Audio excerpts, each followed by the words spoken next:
So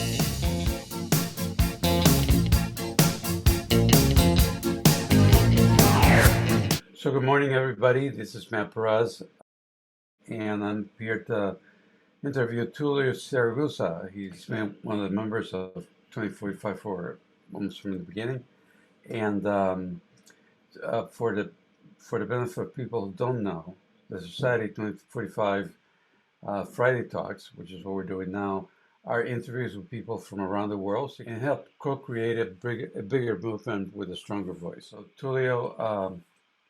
Welcome to the interview, and please tell us a little bit about yourself. Thank you. I'm glad to be here. My name is Tullio Siragusa. Consider myself a student of life. I'm a certified life coach, a strategist, a practitioner of emotional intelligence, a speaker, and an author.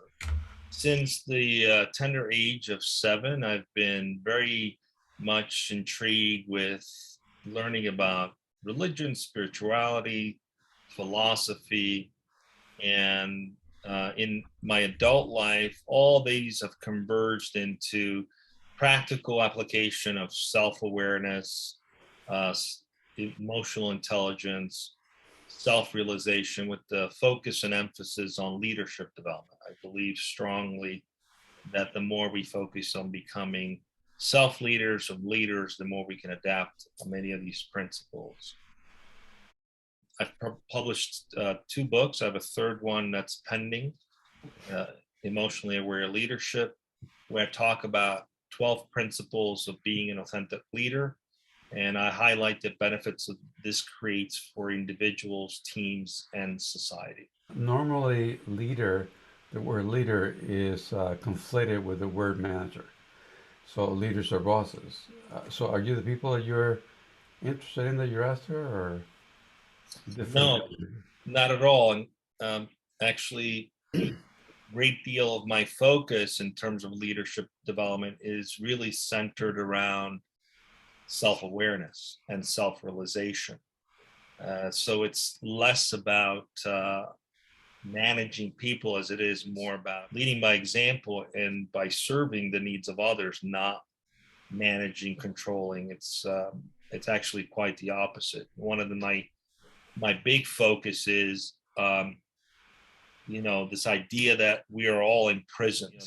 We have this command and control paradox that's been around for thousands of years. It used to be known as doctrine, or the idea of external forces that are more important than ourselves.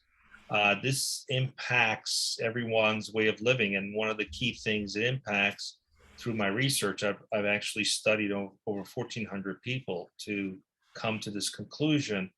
And the biggest impact that having these external forces, being under this mindset of someone's better than me or someone's in charge of me or what have you, whether that stemmed from religious beliefs or in the traditional corporate culture where you have this sort of hierarchy where it's parental child kind of relationship, it impacts people's self-worth.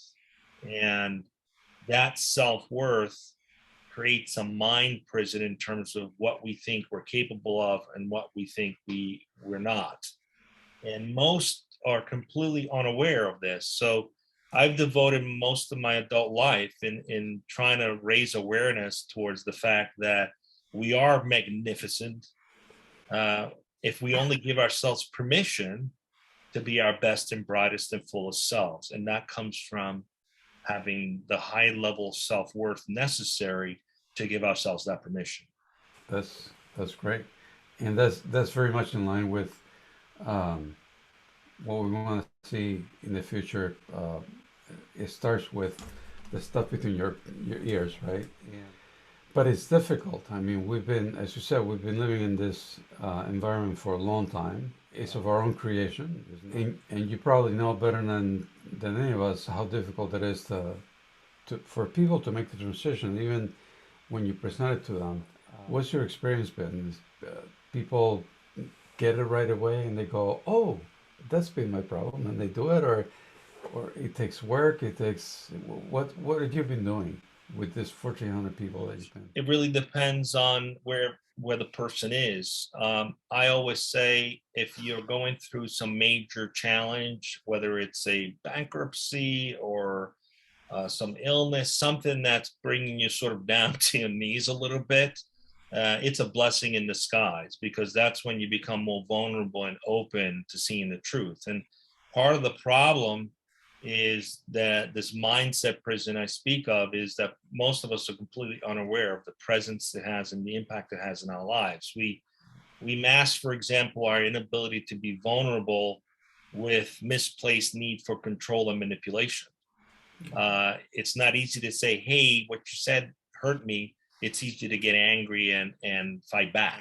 What's caused this is doctrine, dogma, systematic modalities of thinking that have been offered up for thousands of years by religion, philosophy. These were intended to help us become more self-aware, to develop, the root cause of true leadership in our lives, which is self-worth. However, we've sort of bastardized a lot of these things into mindsets of like self-sacrifice and unworthiness. And this has created this scenario where most people are really trapped and they don't even realize it because it's been going on for so long. So when you say to someone, you know what, you have the power to accomplish anything you want in your life, you should just believe in yourself. You were born pre-approved for greatness. You don't have to earn it. You have it. Somehow we put this blanket on ourselves. It's like we're this bright bulb and we just put dirt on this bright bulb because of beliefs or what have you, the influence, the external force, we allow external forces to have on us. And so we, over time, become dimmed to this amazing brightness that we have. And then someone says, hey, you've got this amazing brightness inside you. There's so much sud all around us that we can't even see it ourselves.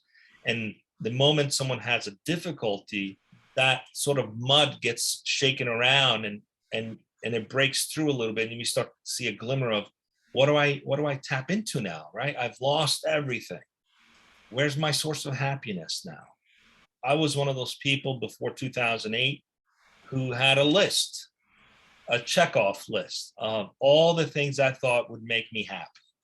The multiple houses, the Victoria's Secret girlfriend in London. I was living that Black American Express lifestyle.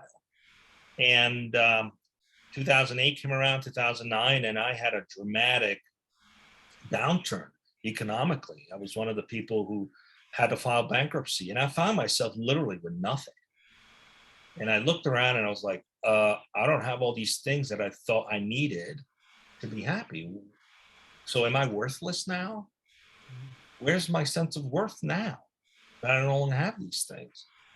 And I was fortunate to have some amazing mentors and coaches in my life and spiritual guides who opened my eyes to look inward, something I hadn't learned to do, to look inward and find my worth inside myself. And that really changed me dramatically. The things that mattered to me before became trivial, not important. And I also had a lot of tests on how I perceive the world outside of me as I learned to see myself and value myself. And the key thing that I really started practicing is this idea of acceptance. We spend so much time trying to change ourselves, trying to improve ourselves. You feel like a gerbil in a wheel, just going in circles, but not getting anywhere. And I just came to this conclusion that part of having self-worth is accepting who we are. You know what? I'm not a patient kind of person. So if I meet someone who's also impatient, instead of judging them and getting upset about them being impatient, I just say, hey, I get it. I'm not patient either. And I can accept that person, and there's no conflict with that person. Right? So I began, as I learned to look inside, I also learned to see the things that triggered me from the outside as mirrors of what I needed to work on inside. Maybe something that bothered me about you is simply something I do myself, but I haven't accepted myself for it, right? So the minute I say, you know what, I do that too. So what? I do that too. I accept myself. I love myself even if I do that. Then what you do doesn't bother me anymore because I can resonate with you being imperfect, just like I am, but still being amazing. Or maybe something you have a trait that I wish I had. Maybe you have the courage to speak your mind and I don't. But that bothers me that you do that. Well, asking a simple question is, why does this bother me? What does this say about me? I can learn the lesson right there and then by saying, okay, it's either a quality that I wish I had that I want to develop. So instead of judging you for it, I can appreciate the example you're giving me. Or you're showing me a trait that I personally have that I don't want to admit to, but I should admit to as not necessarily a great trait, but just accepting it. Now I no longer have conflict with you because I see you for who you are. I see the beautiful, magnificent, bright bulb that you are instead of the sud that you've built around yourself. So this self-awareness, this self-work over decades has really helped me to perceive the world differently and to stop judging and to stop pointing fingers and really look inward and say, what can I change? What do I need to work on? Because that's the only thing I can control. I can't control anything else. So that's beautiful. I mean, I'm sitting here going, yes, yes, keep talking, keep talking. Now, some people would say that if everybody was completely driven from what's inside them and what they can control and things like that, then um, you wouldn't be motivated by money. You wouldn't be motivated by title. You wouldn't be motivated by all the things that we use to motivate people. And we'd have chaos in our hands. So how so your vision of looking inside and not judging, etc., would lead to chaos. Is bad, right? At one point, yes, you begin to think that, like, oh, I don't need money, I don't need all these things, right? But that's just part of the evolution. The next step of that is as you fully accept your capacity and your gifts, then you begin to realize I also have a duty for self-realization. And that only happens by striving and pushing to become more, to do more, to give more. It's a shift in context that happened. I used to be driven by the desire for the power, the desire for the prestige, the profit, all those things, but they were from a place of like ego to show off. Look at me, I'm successful. Check me out. Here's what I'm doing, right? And that's drove me a lot, and it worked for a period of time. Now I look at it more like, why would I want to be the CEO of a company? Because I want to help others step into this reality. I want to free people from this mind prison. It becomes an opportunity to serve. And with it comes the opportunity to make more money, to have more wealth, so that I can use that as well for the greater good. So it's simply a shift of context. One is based on the ego and how you perceive by others. And the other one is stepping into your divine glory and doing what you need to be doing to fulfill your purpose. The best case, you talk to everybody in the world. Somehow the word gets out, and people have this conversion on their heads. What would the world look like in 2045? What be better, be worse, it'd be different. What would it be like? I want to use one example of what it looks like right now to contrast what it would look like in 2045. Just one simple example. We've all worked for this person at one point or another in our careers. It's the person who is the megalomaniac. The world evolves around them. God forbid you disagree with what they want to do. It's death by insecurity, right? Meaning they have created their self-worth based on how many people agree with them. So if you disagree with a megalomaniac, you get fired because you're threatening their own self-worth, right? They perceive you as a threat because they've created this sense of manipulation and coercion in order to feel good about themselves. As long as everybody agrees with me, I'm great, right? So, but the people living in that reality are miserable. They're marginalized. They don't feel like they have a sense of belonging. They are stripped of meaning from what they do. They don't get to make an impact because it's all about that one person. It's a horrible way to live. It's a horrible existence. But here's the dirty secret about the megalomania. They're incredibly insecure. So they're not happy either. They're constantly sitting around trying to manipulate, coerce. It's an exhausting existence to be that person. Now, fast forward in 2045, a society of self-aware individuals who appreciate their own worth. And once they do that, they can appreciate everybody else's worth. There are no opinions that don't matter. There's no points of view that don't matter.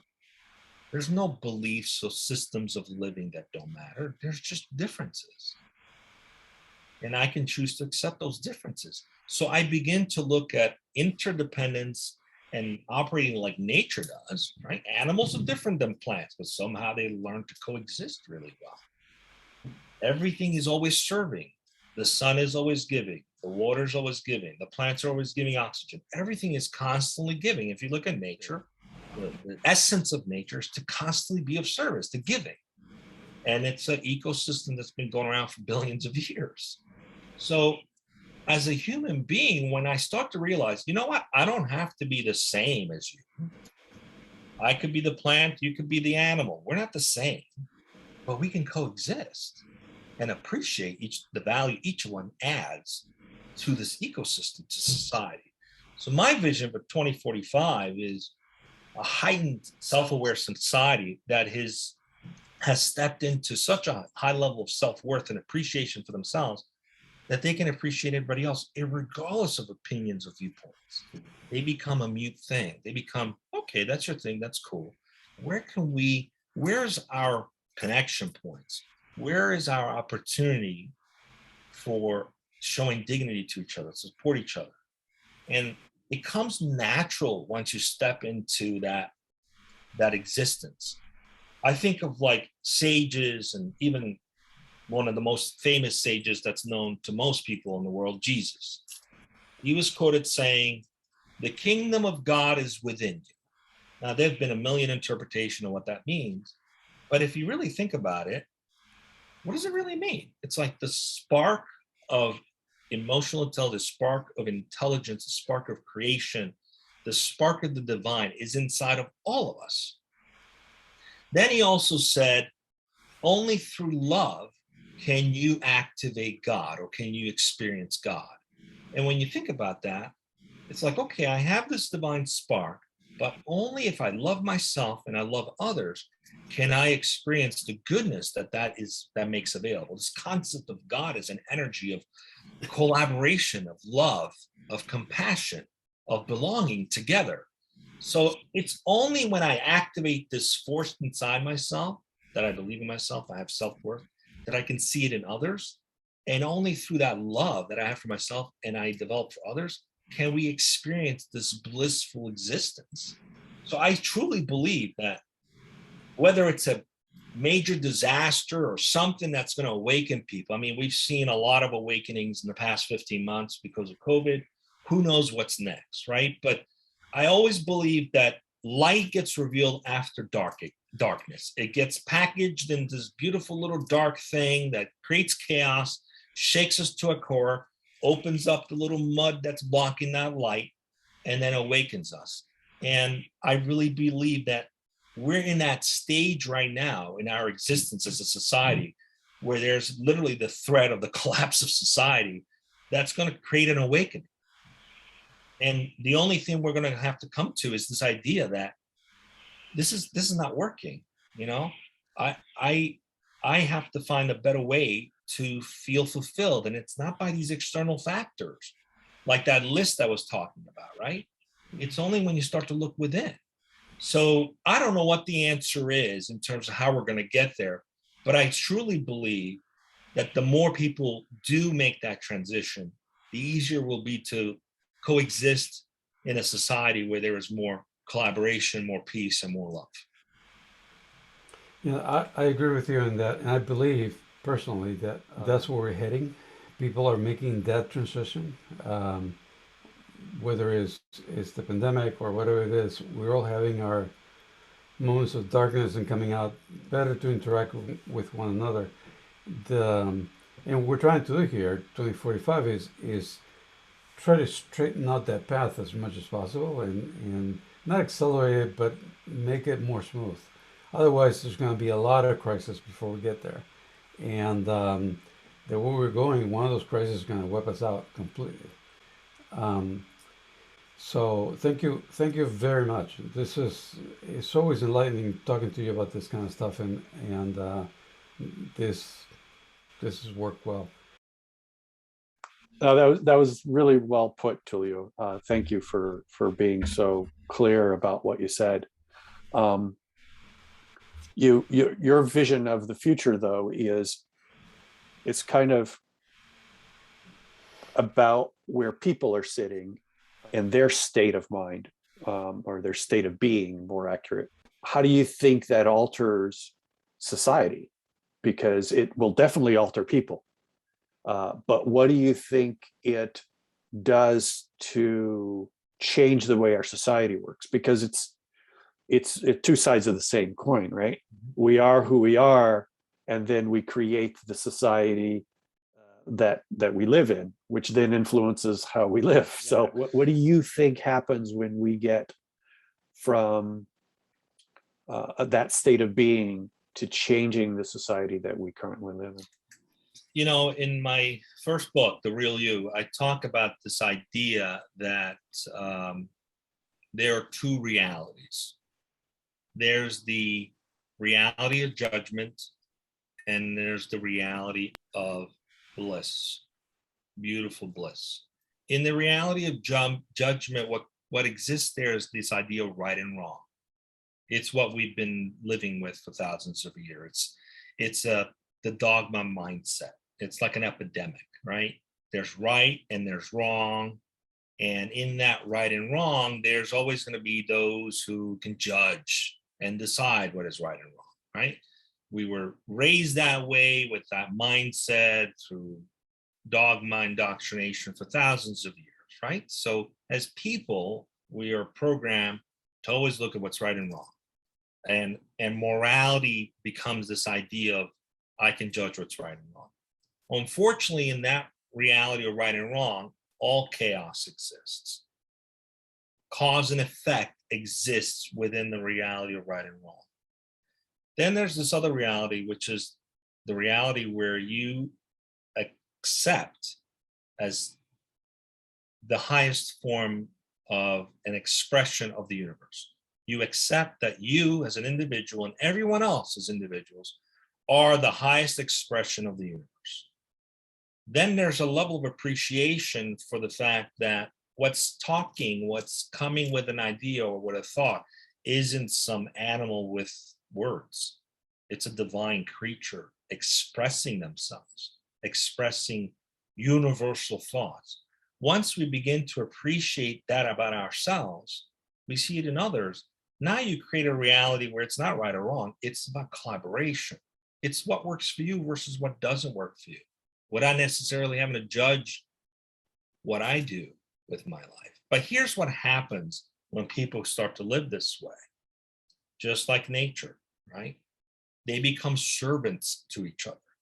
That you become more interested in giving, in shining your light than to judge someone else's light, right?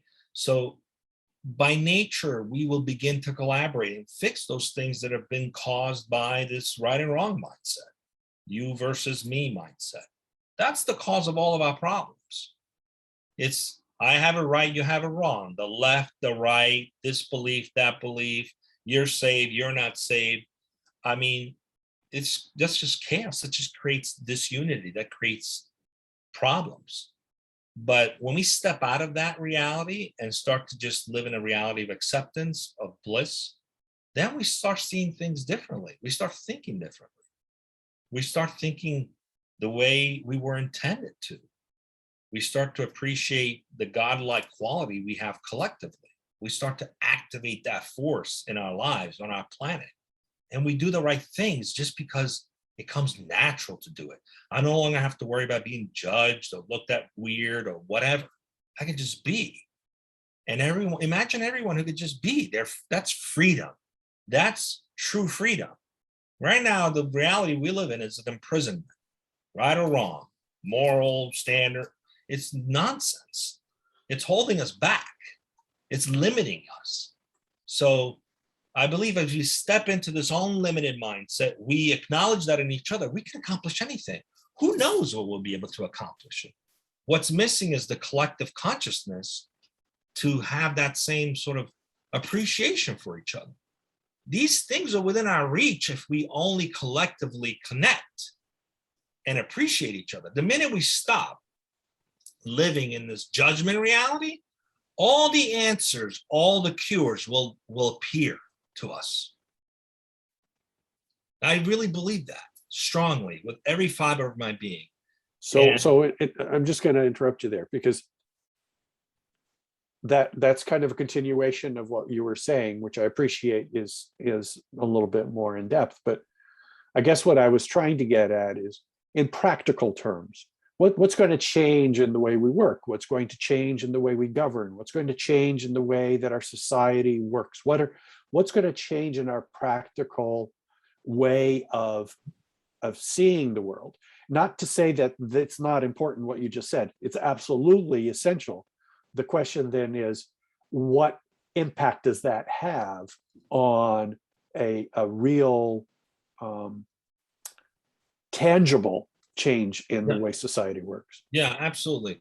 We will shift out of a survivalist mindset into one of purpose. That's going to be the major shift, and that'll change everything. When we are driven by purpose, it no longer matters, for example, when you're building a business, what your title is, what your revenue targets are, because you're more focused on purpose. Collectively, people get together to achieve a purpose. Of course, all those things, revenue, et cetera, those things will happen because when you're serving the greater good, it just naturally happens. And who knows if we'll even need that traditional form of exchange, money exchange. That might not even be necessary in the future. But the point being is, as we shift away from a survivalist mindset, that's what we live in right now. That's the reality we're in. And we shift into purpose-driven reality as individuals. What we can do is begin to solve some of the major problems we have. Poverty, for example, that's not a real problem. It's a greed problem. It's a survivalist mindset. I have to have more and hoard more. But as I become more purpose-driven, I want everybody else to have what I want too. I'll never forget, one of my teachers said to me, he says, what's better? The person who has $1 billion and gives that money away to charity and helps a lot of people, or the person who doesn't have much and still gives as much as they can? I said, well, the person who's got $1 billion who gives to charity. And he says, actually, what's better is that everybody should have $1 billion. Because as long as you have it and someone else doesn't, there will be lack in the world. And lack creates darkness. But if everybody's got $1 billion, then nobody needs anything. There's no need. There's no lack. Everybody's fulfilled. And so shifting from a survivalist mindset, which is where we are right now, to a purpose-driven mindset, which only happens through activating that divine force inside of all of us, will shift our whole life. I mean, I can imagine a world where through collaboration, we live happily on a planet that has clean air, clean water. There's no hoarding anything. There's no beating anybody out. There's just enjoying each other's life. We turn the earth into paradise, figuratively speaking, into a place where we can enjoy our lives, not try to get through it, but actually thrive in it. And we have to make that shift. I believe that wholeheartedly. The only way to do it is to shift from that dogmatic, survivalist mindset, judgment reality into one of purpose, purpose-driven with love.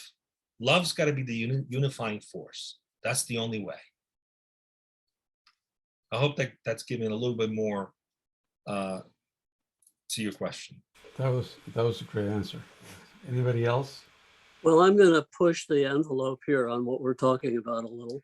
And I'm wondering, Tullio, what your view is the United States, Europe, or China most likely to make this transition? So I think it's going to come down to not one particular country. It's going to come down to us stopping viewing ourselves. Again, that's another thing, right? I'm part of this thing, they're part of that thing. It's a separatist mindset. It's a survival mindset. Why do we need to have those borders to begin with? We created those borders to protect, to hoard what we have. It's a survivalist mindset. For thousands of years, we're still like apes, like Neanderthals, trying to survive. And until we step into a reality of thriving and removing those barriers, and it's never going to happen. So I don't know who's going to win at that scenario first. I would prefer that we all collectively find a way to get there through collaboration. Unfortunately, it might only happen through some major chaotic disaster or threat. I don't know. Hopefully we don't have to wait for a 2x4 to hit us in the head to wake up. But I think the time is now, and we'll see. I don't know the answer to your question specifically. It's amazing how simple it may sound, and how simple it may be, and how complicated we make it. You know, I get a lot of, oh, but that's going to be chaos, you know, and it's funny that you said, no, chaos is this unity, and the fact that we're pulling apart from each other, and we kind of taking that as our job is to stay away from each other as much as possible. And right and wrong is the actual chaos. I can't believe it's already an hour. That went so fast. I do have one question, if I can sneak it in. That is, Tullio, in getting from now to 2045, we're going to have to repurpose a lot of our material culture. Houses will be used differently. Roads will be used differently. So people in 2045 will be looking at a lot of stuff that's been abandoned. What's that going to do to the culture that emerges? Well, I think it'll create opportunity for repurposing. It goes back to my idea of purpose, right? Some things have been abandoned. What are we going to do about it collectively? Are we going to repurpose those things, or are we going to take them down and plant more trees? I think that's a decision we can make collectively as a species when we get there. Good, thanks. I have a question about purpose. I've always been uncomfortable with that word, in that you can make it anything you want, and people have. And invariably, I've seen several companies that are very much about, oh, we are about purpose and our purpose and our purpose, and really their purpose is to make money. And whatever else we can accommodate to put lipstick on that pig is fine, but really we're about making money. So how do you differentiate between that kind of loose purpose versus a more personal one and stuff like that? How can people tell the difference? I have a little example that I use to highlight what I mean by purpose. And I think the invention of the chair is like the perfect example, right? Do I need something to sit on? Yeah, I could use something to sit on. Well, everyone needs something to sit on. Sure, everybody would like to have something to sit on. Can I make it with sustainable products that the earth can regenerate? Yeah, absolutely, I can do that. So that chair is universal in value. It meets my individual need, it meets my global needs, and it's universal in the sense that it's sustainable and I can recreate it over and over. So for me, purpose is about meeting my individual need, meeting the collective needs, and does it fit into the ecosystem of nature? If all three align, then we have the right purpose. Everything else is just a vision or a step in between. Some companies do really well at that, some don't. But that's my definition of purpose. Thank you very much, Tullio. Thank you very much, folks who joined us in this journey and the questions you've asked. Thank you for having me.